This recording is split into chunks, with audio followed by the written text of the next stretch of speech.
শেখ হাসিনাকে আমরা বলেছিলাম আমরা আজকে শাহবাগে আছি, তুমি দাবি মেনে নাও, কালকে আমরা বাংলা মোটরে যাচ্ছি, সে শুনে নাই। পরের দিন বলেছি আমরা ফার্ম গেটে যাচ্ছি, তারপরে শুনে নাই।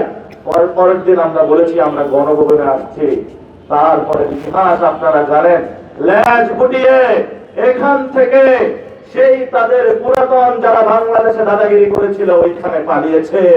বিএনপির যারা খালেদা জিয়া, বিএনপির যারা জিয়াউর রহমানের অনুসারী, তারা চাঁদাবাজি করতে পারে না, তারা দুর্নীতি করতে পারে না, তারা সন্ত্রাসী কার্যক্রম চালাতে পারে না। এরা হলো বিএনপির নাম ভান করে মানুষের মধ্যে আপনারা যাদের আপনারা এলাকাবাসী রয়েছেন আপনাদের উপরে নির্যাতন চালানোর জন্য আসে। আপনারা এখানে যারা জামায়াত রয়েছেন, এনসিপি রয়েছেন, এলাকাবাসী রয়েছেন, মসজিদের মুসল্লি রয়েছেন, বিএনপির নির্যাতিত নেতাকর্মী রয়েছেন, এইসব যদি কেউ চাঁদাবাজি সন্ত্রাসী দুর্নীতি গ্রস্ত কারো মানুষের উপরে নির্যাতন করতে আসে, তাহলে আপনার তাদের বিরুদ্ধে দাঁড়ানো এলাকাবাসীর পক্ষ থেকে নৈতিক দায়িত্ব এই দায়িত্ব আপনাকে আদায় করতে হবে সমাজের অংশীদার হিসাবে। কেন আদায় করতে হবে? আপনার যিনি সন্তান সমাজে রয়েছে, আজকে আপনি আক্রান্ত, কালকে আপনার সন্তান আক্রান্ত হবে, আপনার সন্তানের হাতে মাদক ধরিয়ে দিবে, আপনার সন্তানের জীবন নষ্ট করে দিবে।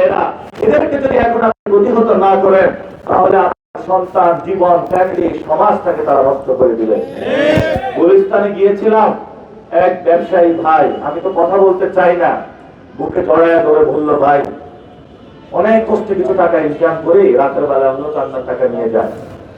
এরপরে আমি কথা বলা শুরু করেছি, কারণ ওই ভাই যে করুণ কষ্টে তার হৃদয়ের অভিব্যক্তি আমাকে প্রকাশ করেছে, আমি সেই কষ্ট ভরা বুক নিয়ে আজকে বয়ে বেড়াচ্ছি, আমার জীবনের রিস্ক নিয়ে হলো বলে যাচ্ছি। এই ভাইয়ের কষ্ট অসংখ্য মানুষের কষ্টের একটি বয়স, সেই বয়সটা আমি আপনাদের কাছে রেখে যেতে চাই।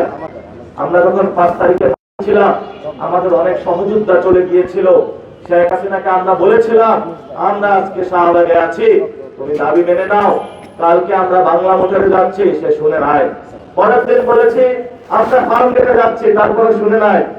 পরের দিন আমরা বলেছি আমরা গণভবনে আসছি, তারপরে ইতিহাস আপনারা জানেন, ল্যাজ গুটিয়ে এখান থেকে সেই তাদের পুরাতন যারা বাংলাদেশে দাদাগিরি করেছিল ওইখানে পালিয়েছে। ফাঁসির রায় নিয়ে তারা বাংলাদেশে ঘুরে বেড়াচ্ছে। আমরা অপেক্ষা করেছি কবে তারা আসবে, আমরা তাদের ফাঁসি বাস্তবায়ন করব বাংলাদেশে। শেখ হাসিনা গিয়েছে, যদি কেউ ওই সিস্টেমের মধ্য থেকেও মনে করে যে আমরা এভাবে সমাজটা চালাবো, এটা হবে না। কারণ তরুণ প্রজন্ম পরিবর্তন হয়ে গেছে, সমাজের মধ্যে একটি পরিবর্তনের ঢেউ এসেছে, যেই পরিবর্তনের আগামীর ঢেউয়ে যারা সন্ত্রাসের পক্ষে নিবে, যারা চাঁদাবাজির পক্ষে নিবে, যারা দুর্নীতির পক্ষে নিবে, যারা মাদকের পক্ষে নিবে, ওই ঢেউয়ে হলো তারা এই সমাজ থেকে বেঁচে যাবে।